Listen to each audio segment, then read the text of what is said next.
this video, we will be reacting to FlipTop Zone in 16 Isabuhay 2023 Zaito versus JDee. Mind you, this is my first time hearing JDee battle, so please don't roast me in the comment section.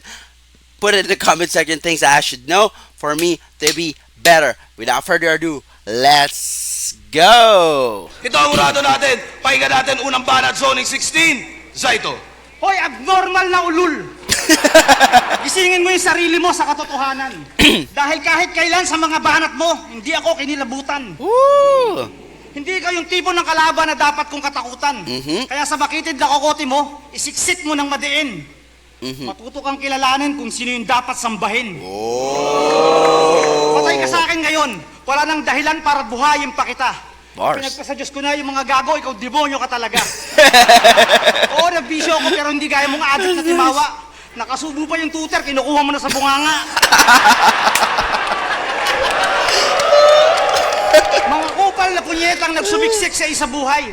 Mga pananggulong retarded na inakala akong mahusay. Musari ka na ba? Ba't di mo sinabi yung tunay? Pinagdadampot kayo ni Anigma nung nahihirapan siya sa buhay.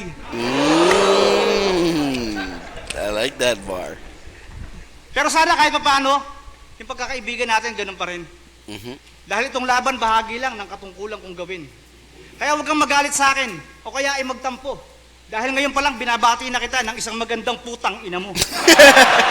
Huwag mo kong gawing pintuan o daan para makuha ang respeto. Hindi ako papayag, alam mo naman siguro na ako ang uupo sa trono. Hindi ba siya nakapintasan, estado o pagkakamali ko bilang tao? Dahil kahit kailan, hindi pwedeng mangyari ang ikaw ay maging ako. Hindi dahil sa baguhan o veterano o may sumusuportang kaliwat ka ng mga padrino. Tandaan mo kahit kailan. Dahil hindi mo alam ang hirap, pagod, uhaw, sakripisyo bago narating ang kung ano man yung mga bagay na nakikita mong meron ako. Alright. Tandaan mo, madali ang maging tao, pero mahirap magpakatao. Oh, wow. That's a good bar. Ultimo sa sarili mo, sa dami ng pagkakamali, wala ka ng tiwala. Kung hindi ka pababatak, hindi mo mararamdaman yung tama. I love that. What a way to end around. Woo! Wow. What can I say? First round, I'm really surprised. It's obvious that Zaito is picking up where he left off from his battle from J King. He is still continuing with that serious kind of approach with bars, lalim, and it's obvious that this right here is written. So what I love is yung kanyang demonyo ka talaga, pinagpasa Diyos ko na lahat ng gagi, demonyo ka talaga. And yung tutor joke, that's really funny. And his choice of bar or like closer to end this first round is really strong. I love that. One thing about Zaito though is that he's really a character. You know what I'm saying? More than anything else. He's not known for his bar. He's not known for, not with the most creative jokes. When I say jokes, like Sinyo and all that, like those are really creative jokes. Apex. But what you cannot take away from Zaito really is his personality, his charisma. You know what I'm saying? He is one of the most charismatic battle MCs FlipTop has to offer. He is on par, I would say, with Aklas, in that department. They're very charismatic na kahit na sometimes, no, walang kwenta yung sinasabi nila, or like, wala naman talaga silang ibang sinasabi. Like, with just them standing in front of the crowd, people are already smiling from ear to ear. You know what I'm saying? They have this contagious good vibe that they can just spread throughout to every single one, the live audience, that everybody's like very expectant and happy and smiling with this kind of face. And that is something that you cannot teach. That is pure, pure charisma and stage personality that Zaito very few has, and Zaito has that. And that right here, I could see that he is really tuning into, channeling, and tapping in. Now, let's go on. That's a very solid round. I like it. This is my first time listening to JDee. Let's listen to what he has to offer. Gang! Saan nyo naman? Zaito, gang! Haba ng shoutout mo kanina. Halatang sablay ka na. Huling habili na ba yun kasi mamamatay ka na? Oh. Nakalaban ko si Saki. J. King. Ngayon naman si Zaito. Tangina, Arik. Mga nilalaban mo sa akin, no? Adik. Adik. Nilalaban mo ako sa mga nakulong. Yung pattern nakabukod. Pwes walang kwenta yung pattern mo kasi hindi ako susunod. Kaya kung magbabanggit ka tungkol sa shabu, kagigil gago. Di na uubre yan, Zaito. Tumigil na ako! Nung langon-lango to sa droga, ang bilis mahulaan. Ultimo si Ma'am Nina natakot madamay, ayaw na ayaw siyang kuhanan. Pero yung pulis may surveillance. Nahuli at atungal siya. Kaya paano di ka malalaglag, tang ina mo, nakunan ka. Oh. Sasabihan mong nakulong si JK, I nagawa love pang that. sukatin. Sasabihan mong nakulong yung tao, tang ina mo, nakulong ka rin. 24 oras sa Okay. TV na patrol. Maraming nakasaksi, okay. I love kahihiyan this mo game. sa bandila. Ganyan mag-reference ng nakulong, talagang headline sa balita. Pero nagbago na daw siya. Bars. Mapapahama ka, kuya. That's nice. Lumaya si Idol, ang masasabi ko puta. Bago ko nga sumampa ng stage, bumabata ka muna. Real talk, sa likod, hatak yan ang hatak. Tapos magpapayo kang lumayo ka sa droga, lumayo, bata ka ng batak. Sasabihan mo yung kalaban mo ng shabu, nasa gatas. Masyadong pabibo. Ikaw nga yung shabu, nilagay mo sa lata ng nido. Imagine nyo yung shabu, nasa gatas. Pagpalagay natin, easy lay. Porket nasa ibang mundo, pag bumabatak, iniisip, Milky Way. Sa bagay, sabi nito, minsan alien siya. Takinang utak continental. O hindi porket nalulubat ka, iniisip mo, universal. Kaya sana naganda ka na mas masarap kang basagin. Pero kahit 100% ka, kung wala kang bars, malulubat ka sa akin. Mga tira niya hindi direkta sa kalaban, halatang may kulang pa. Dinadaan na lang sa paninermon, tang ina mo, magulang ka. Sila naman tuwang-tuwa kasi nga pride daw ng hip-hop. Kahit magpakawalang nonsense, pinipilit ma-pick up. This is what I'm Tulungan saying ka about ba nila Zaito. mananatili tong intact? Sige, sa'yo na yung audience, pero nasa akin yung impact. Tangina, sige, huwag kayo mag-react. Wag. Kaya sige, mag-rebat ka na. Tungkol sa kulungan, tungkol sa bisyo, lahat ilaban mo. Pero bago ka sana mag-rebat, pakibalik muna yung mga instapa mo. Oh. Ibalik mo. Ulol, halata ba? Sa bagay pa kanya mareribat kung sa istapa, kung nawala na. Kaya sige, rounds mo na. Sa'yo na tao, sa'yo hurado. Pati si Enigma, sa'yo na. Pati si Kuya Kens, pati si Pakundo, pati si Ninja, pati to. Sa'yo na lahat. Inaway lahat. Sa'yo na. Wala akong pake. Sa'yo na lahat, Zaito. Pero akin tong gabi. Wow. Wow. Wow. What a way to start a round. Wow. I love it. You know, I love the energy. Obviously, magandang boses ni JDee, huh? Dun sa when he's pronouncing his words, especially when he's about to go with the punchlines. No, I like it, man. Kasi diba, the pitchy yung boses when they try to like make it clear. Diba, nagiging pitchy. Medyo matinis yung boses. I love it. Yung laglag, nakunan.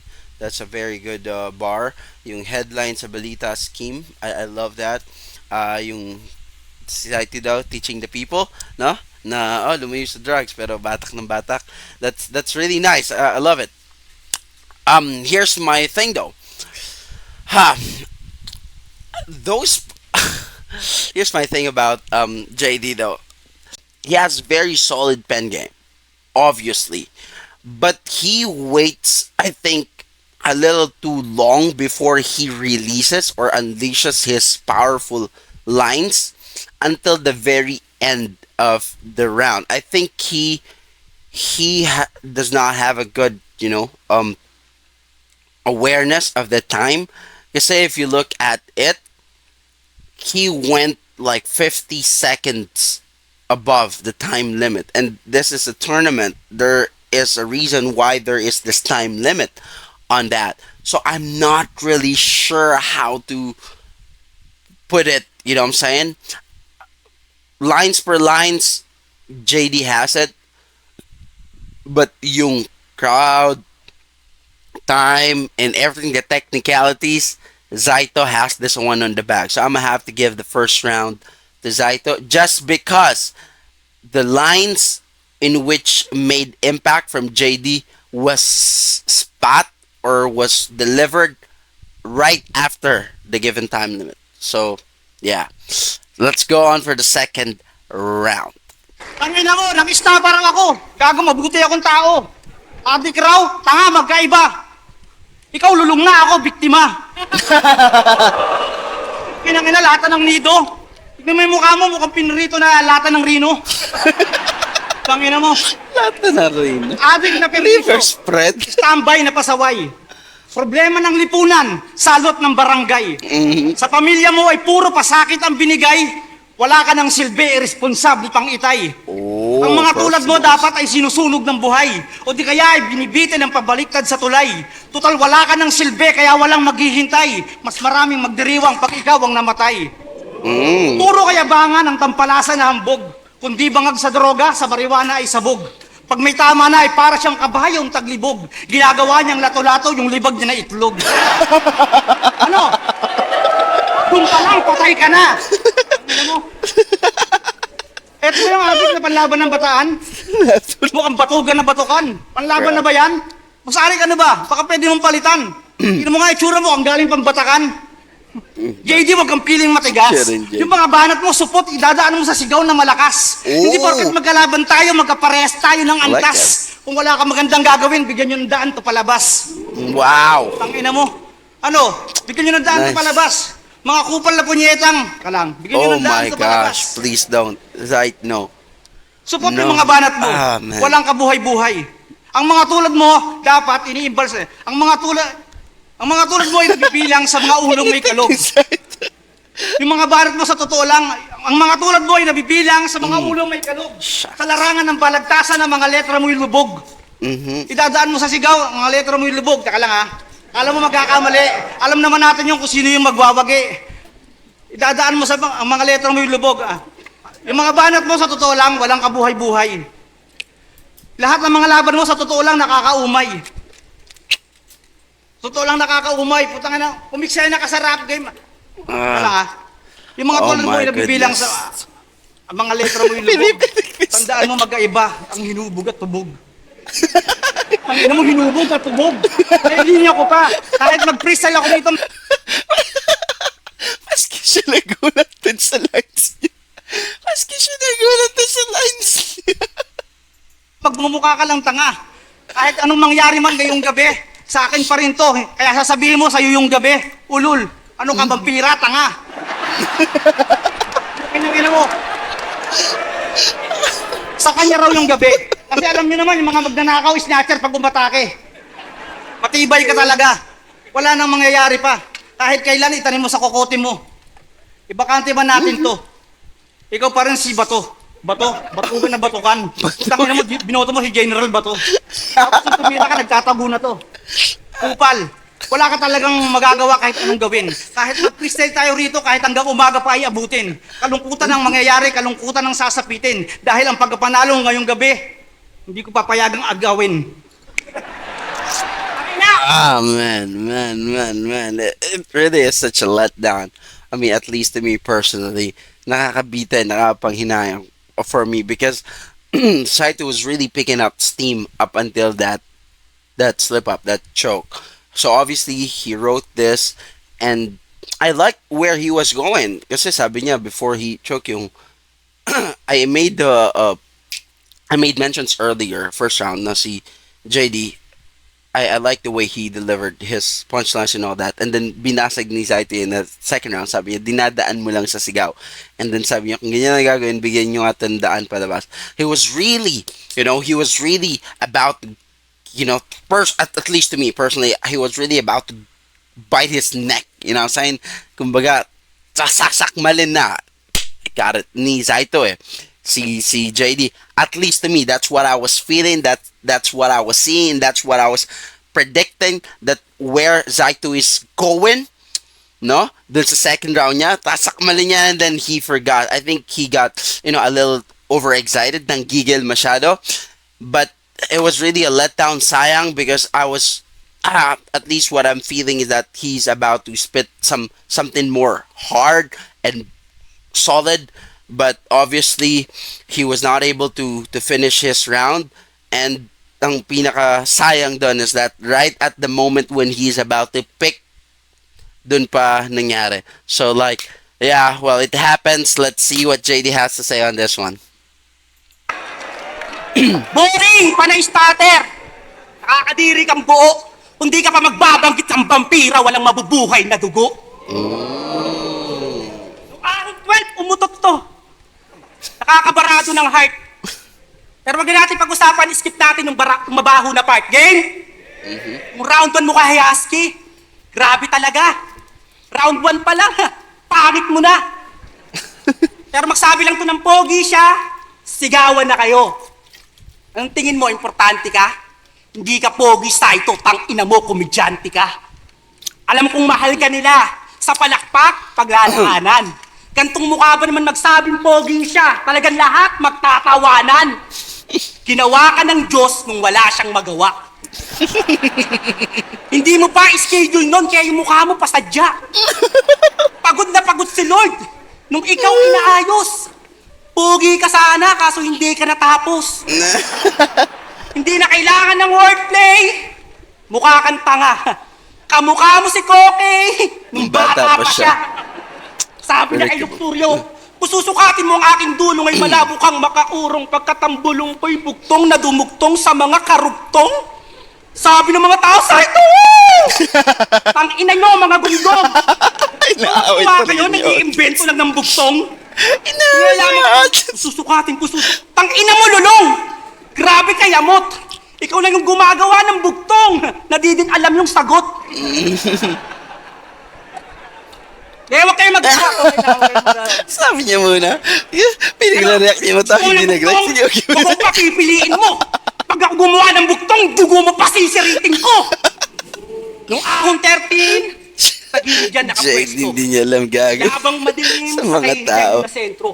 May naglaplapang madiin, hindi ito imbento. Deo? Pagkatapos ng laban lumapit sa akin, kinukuha number ni Deo. Dito! Baka ako kadiri yung plano. Anong gagawin yung dalawa ha? Chuchupa ng Koreano? Tang-inang fetish yan. Puro kaululan. Alam niyo ba itsura ng dalawa? Mukha kang lato-latong naguntugan. Anto, pasok! Pero may iba ako. Mahilig kang umarte kasi doon ka malakas. Sa bagay, artista nga pala to, kaya puro palabas. Oh, Sabi niya kay Plicchio, may pinabayaan kang anak sa iba, para yung kalaban na broken. Pero ang totoo, may anak din yan sa labas. Di lang ma-open. wow. May pinabayaan ka ding anak, huwag mong i-deny. Kaya anong karapatan mo sabihin sa kalaban mo yung mga hindi mo mabigay? Ano, Sight, masakit ba? Oo, Jay, masakit na. Masakit daw. Tuloy lang gano'n, Sight, umaray ka. Masakit ba? Tingin ko, hindi pa. Masakit din dun sa batang lumaking hindi ka kasama. Hindi kita ginaya, ginagawa ko ng tunay. Total gusto mong malaman nila, dokumentado mong buhay. Ginawa na kita ng pelikula. Natupadan yung mission. Pati rounds ko, binago ko. Nagkaroon to ng vision from comedy, naging drama. Ganun yung transition. Kaya sige, umarte ka na. Magpatawa, magseryoso, magdrama. Sa mga linya mong fake. Basta ako binigyan kita ng script na hindi mo matake. Wow. Huwag kayong mag-react! Ano, gusto nyo na magandang ending? Gago, wag 3 na. minutes. Hati-hati lang si Zaito. Bossing cut na. Wow. That was a strong second round. Here is my thing with JDee that I've noticed. He has a very strong pen game. You know, his angles are really good. His pen game is really smooth. His punchlines landing very clear. Though he's a little, you know, somehow of like predictable. Yung kanina, yung addict. Sinabi na ni Enigma to one of his interviews na sabi niya, palaging common na rhyme sa kanya pag sinabing addict is addict. So, that's something predictable. Yung Koke, nung bata pa siya. And there's another one that I just forgot just right now. Anyhow, what I've noticed with JDee though is that he is always starting slow, you know, and then as the round progresses, you know, he picks up steam and then and he gets stronger, bigger, better, and you know the punchlines are a lot more powerful. Now, you can do that that is a very good and solid, approach round per round. But you can do that if you have a good relationship with time awareness. Problem is that JD picks up the pace, or like takes it to another level after the initial 2 minutes. You know what I'm saying? So he will play it out with some, filler, like some okay so kind of lines and bars and punchlines, and then he will, take it a notch higher. That, to me, plays more negative to him than positive, right? Why? Because you cannot win rounds decisively with that kind of approach. Kasi dalawa yung maaalala ng tao sa'yo. Like, yeah, malakas naman. Kaso may mga sinabi rin siya hindi masyadong malakas, right? So, to me, this is just me, at least to me personally, if JD wanted to win round per round decisively, I would say to rid off the first half kung saan yung, kasi parang nagtitipid muna si JD eh. Titipid siya and then ibubuhos niya lahat sa dulo na. Parang ganun yung nakikita ko. I think it would be better for him to win rounds decisively, okay? Kapag hinanggal niya na yung first part na parang nagtitipid pa siya, just straight, just right off the bat, straight to the point, just like Balakid, diba? Balakid, the moment he opens his mouth, like bam, bam, bam, talagang punchlines after punchlines, talagang solid na kagad. To me, it would be a better help for JD to win rounds decisively, because wala nang ibang maalala yung mga tao dun sa performance niya than yung malalakas na lang na part. Kasi two things ang nangyayari. Dalawa yung naalala ng tao, yung first part mahina, second part malakas. And technicalities, dun siya medyo alanganan because nai-spit niya yung mga rounds niya, yung mga bars niya na malalakas over time na. Kanina, tinignan ko 2 minutes and 16 seconds na nung bago niya sinabi yung bars na for me, which is most powerful the entire second round, yung may anak ka din sa labas, hindi mo lang ma-open. That is over time na eh. So, yeah, I think it would be better if he learned from Balakid and Batas. Those two guys are so good at, and Looney are so good with just right off the bat, wala nang bam, bato na kagad ng punchline. But this round, second round, is obviously JD's. Zaito was able to finish the round. It would have been a very competitive round if we have heard what Zaito has to say on his second part. Kasi pa-pick na siya dun eh. It would have been very interesting. But this one, JD, round 2. Let's go round 3. May pinabayaan daw akong anak. Yan ang sabi niya. Yung naging tatay lang nila ako, swerte na sila. Tingnan mo. Palibasa yung anak mo, hindi ka kilala. Tapos hindi ka rin tatanggapin pag nalamang tatay ka nila. Ano mo, ikaw, puro ka sigaw. Kung ganyan lang din ang gagawin mo, ba't di ka mag-dispatcher sa Cubao? Taka mo, ang dami mong laban, wala ka man lang magandang linyang binitaw. Mas paigi pa si Manda kahit mukhang abnormal na tungaw. So, sobrang dami ng mali mo. Kahit mukhang abnormal na tungaw. So, sobrang dami ng Taka lang ha, putang ina. So, sobrang dami ng pagkakamali niya. Zay. Yung buhay mong masalimuot. Kaya malalaman mo na kung ano yung mga tamang sagot. Una, wala kang kwentang tao, irresponsable kang ama. Hindi mo na iniisip yung pamilya basta nakapagsyabo ka na. Pag may tama na ang pili mo, lahat maaabot. Kahit lubog yung pag may tama na ang pili mo, lahat maaabot. Kasi lumilipad yung isip mo. Man, please. Pag may tama ka na ang pili mo, lahat matutupad. Kasi lumilipad yung isip mo. Kasi yung isip mo lumilipad. Alam mo, ang gulo. Ang gulo. Hindi.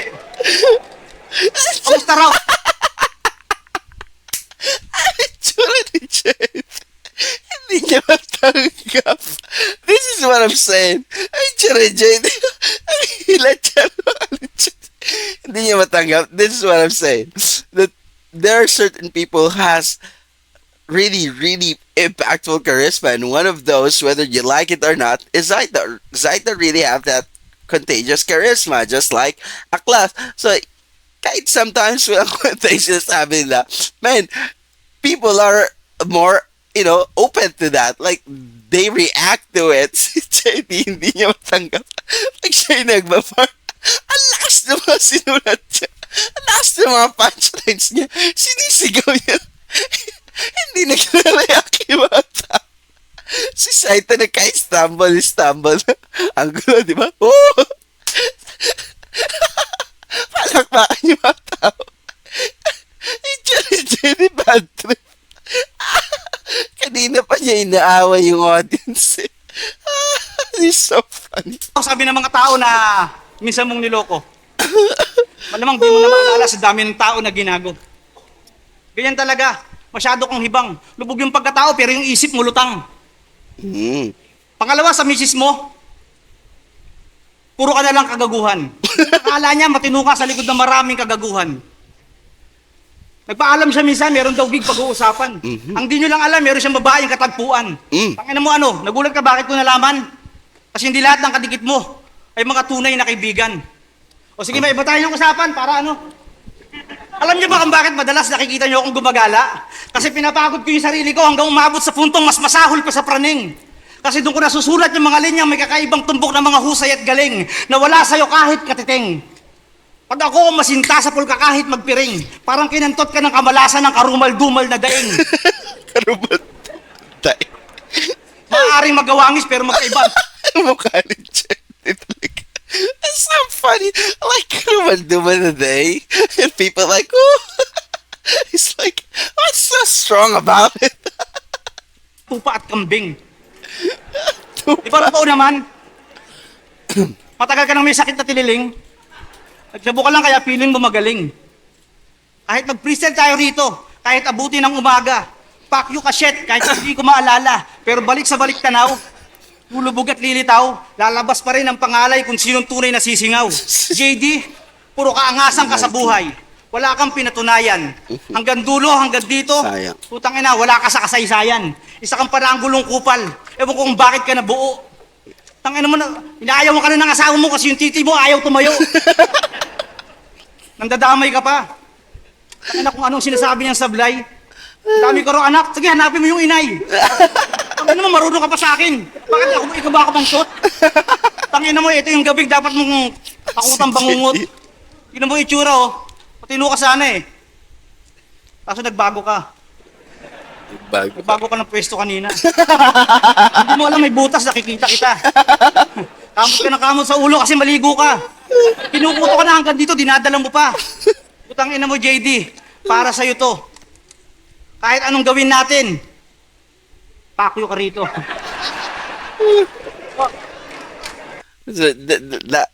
Obviously, you know, as Zaito made mentions, no, nakalimutan niya na naman yung lines niya. One thing I've noticed about Zaito though, that he has a very good relationship with people. He has, kumbaga, malakas yung pakiramdam niya with yung connections niya with the crowd. No, alam niya when people are enjoying, alam niya when people are not so, in a way na he would want to entertain the people. What do I mean by that? Kanina, yung mga first part ni Zaito, pilit niya ini-spit yung kanyang mga sinulat, but he's getting very little reaction from what he wanted. And then what did he do? Diba? He took a time to breathe and then sabi niya, sige, bahin natin yung usapan. Parang ganon. And then he started like just winging it. And then the people started to be alive. That is Zaito, a feeling na nararamdaman niya, okay, this is not landing well with the people. This is not doing well sa mga tao. That's one thing na meron si Zaito that most of the battlers don't have. Sometimes kasi siyempre when you're so locked in dun sa writtens mo, 'di ba, na kakalimutan mo yung entertainment part. I'm not saying na entertainment over bars and all that. All that I'm saying is entertainment also part of it, yung crowd reaction, yung crowd control, 'di ba? So that's one thing. And to me, I think it would have been stronger kung nag-freestyle lang si Zaito, no? All throughout the third round. Kasi obviously when he started freestyling the last part of his third round, that is where the people like even myself, is he is getting reaction from us from that. One thing though, na I would have wanted to see from Zaito to polish his overall. I'm not saying that I'm better. I'm not saying that I know what Zaito would should do. What I'm saying is that this is what I would have wanted to see. Ito po yung opinion ko personally. I think Zaito would be stronger and would have better chances or more competitive rounds against top MCs if he would have learned from Sinyo structure. Sinyo, what do I mean by that? Sinyo is good at this. He is very good at concealing the punchline. Yung mga punchline po ni Sinyo, hindi naman sobrang sobrang lalim. But it was very creative. Hindi lang yung punchline, pero yung buong setup nung bar or nung buong setup nung kanyang sasabihin. How? Kasi he's very good at concealing what the punchline would be. Na sobrang simple nung punchline, sobrang ibang-iba yung setup, nakakatawa siya. And mga MC, they call that yung bale. Yung seryoso, then ang punchline nakakatawa. Minsan setup nakakatawa, and then seryoso yung punchline. I think if Zaito would do that approach, just like what Sinyo does, I think he would win rounds or would make better competitive fights against other MCs. That is just my 2 cents and my 2 cents and my opinion though. I'm not saying that I know what Zaito should do. I'm not saying that I'm better. What I'm saying is that that's what I would have wanted to see from him. Because of course, just like you guys, I wanted to see Zaito win as well. And I think he would do well with that kind of approach. Seryosong setup, conceal, and then nakakatawa yung punchlines. Nakakatawa yung setup, then conceal, then seryoso yung punchline. That is just to me. Let's go on with what JDee has to say.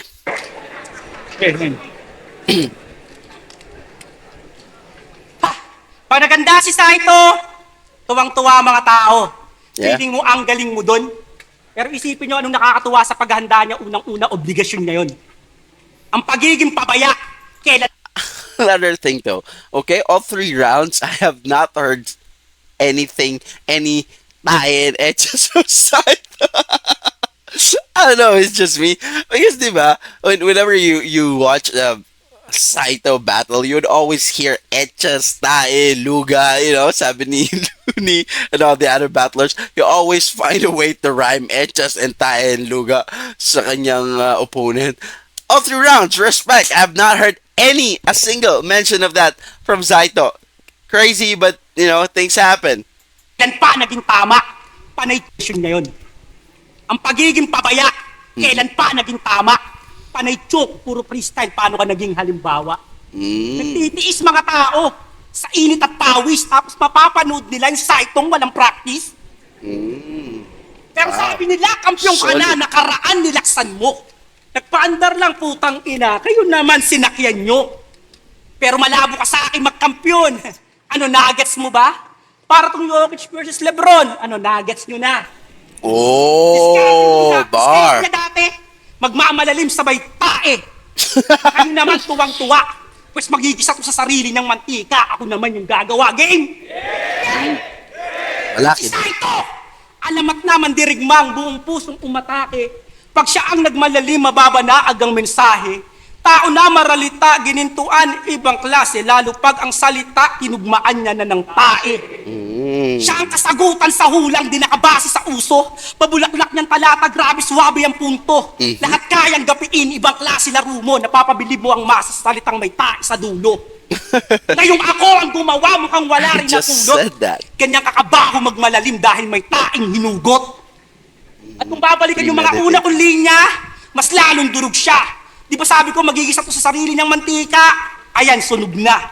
Oh. Bawat tira, arson, ay rekta niya ng sinasalo. Tumulong man yung random guy, di ka nila maaano. Nasa Reno, fashion, Christ, parehas lang binabato. Binigyan mo akong canonize, wala akong sinasampo. Kasi kung sinasamba ka dito, tingin mo maliligtas ka. I love that ikaw part. na yung That's a ribulto, ang solid ina part. mo manigas ka. Canonized. Ina-update itong That's a manong solid, sa solid mga fucking evolution. At kung outdated itong canon, kailangan na ng resolution. Kaya magretiro ka na What a way. site sa negosyo ka sumentro. Ah. Total may taga-moto sa FRBL na pwede nang pumwesto. Ah. Marami ka nang naambag, maganda at pangit na disenyo. Tsaka di ba alamat ka o manatili ka ng kwento. Wow. Salamat sa lahat ng grabing suporta. Mga langit kumontra. Nandito lang ako para sabihin sa'yo na putang ina nyo ni Sak Maestro, kaya ko rin magkampyong walang gamit na droga. Kaya salamat. Kaya paalam na sa ito. Madali lang mapatay to. At yung ginawa mo na hukay, ikaw yung nilagay ko. Ang ina yung kalaban ko, iyak. Talo na yung idol nyo, ngayon kayo mag-react. Nice. Woo! Wow. Wow, I don't know. May sasabihin pa siya. Like, I don't know, when JDee is about to end, he always goes there, gives you the feeling that this round is done, and then he goes back to Keps and spit another one. But anyhow, man, to me, this is what I'm saying. I just made mention of this in the second round. This is what I'm saying. See, third round, easy. Clearly, decisively, JDee won this round. This is what I'm saying. If he could just find a way to just let go and let loose of the first part that he always does, the so-so kind of bars and lines, and just start off where it is already a strong written lines, he would win rounds decisively. Like, I love the creativity of angles, nuggets. I love the tie scheme. Though I believe that is premeditated. I think he, just like me, expected that he would hurt tie and etches from Zaito, as we all, of course, expected from all three rounds. But he was surprised that Zaito didn't say that, because obviously yung tie scheme is a premeditated rebut, kind of written rebuttal sa mga kung sasabihin man ni Zaito yung tae. But Zaito didn't. Still, I love that scheme. It's premeditated. Yung ako naman yung magluluto, mantika, something like that. I think Balakid already said that against Flick J. Pero yung approach naman dito and how it ended, sunog na. JDee is very creative. I love that. That's solid. What I love the most, to me, in the entire round, both Zaito and JDee, that what stood out the most, very quotable, is yung canonize. Wow, that's the Bible scheme. Canonize meaning, kasi Bible yung scheme niya. Canonize meaning it is the official. Ito po yung mga official na books and gospels na inaprubahan ng Roman Catholic sa atin pong kilalang ginagamit na Bible ngayon, Old and New Testament.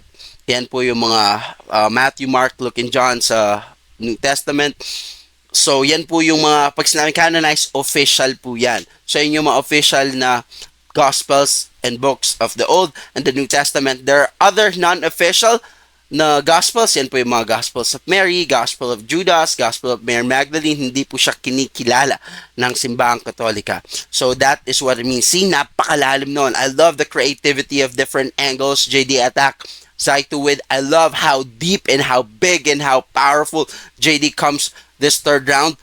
Ang lupit talaga nung canonized na yon na line, hanggang itinawid niya na maging canon na camera, diba, yung resolution.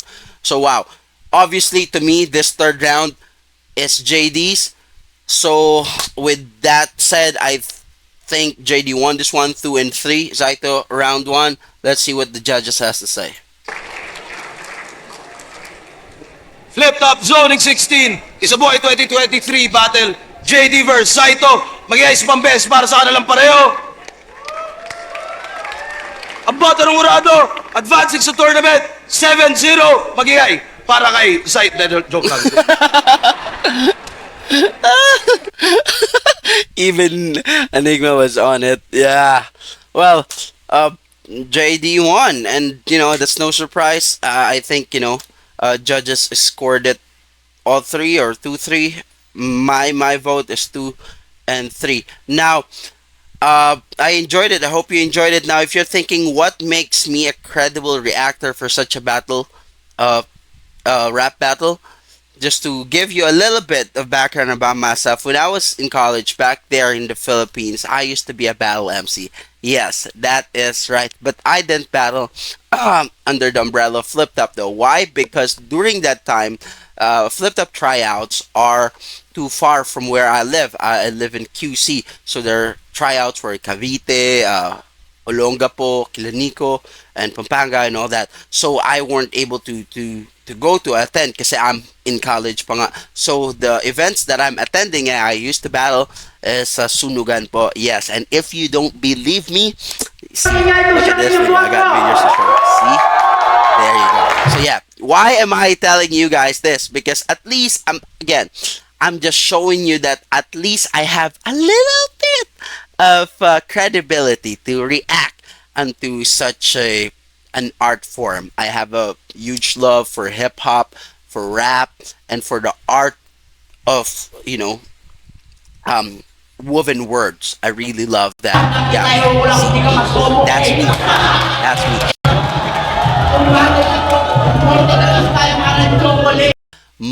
The most known or famous batchmate I have was Rani Boy from DC Clan in Grupo nila Target, and Lil Jon, rest in peace Lil Jon ng 3JS. There was even an event na kalaban kaming dalawa.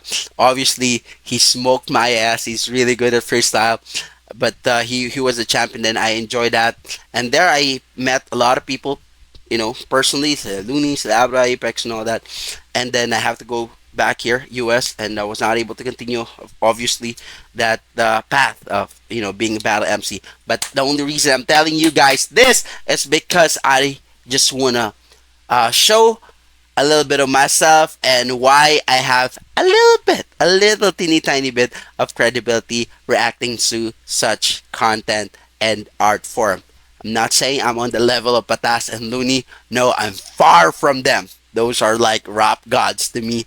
But, in terms of exposure, experience, and knowledge, I have some. I battled, experienced writing, battle lines. I experienced writing rap songs. I experienced, performing in front of audience. I experienced freestyling. I experienced winning some freestyle battle Sunugan events, and I also experienced losing. Anyhow, I hope you enjoy this video. If you do, please help me grow. Hit the subscribe button and I'll see you in the next reaction. God bless you. Bye bye.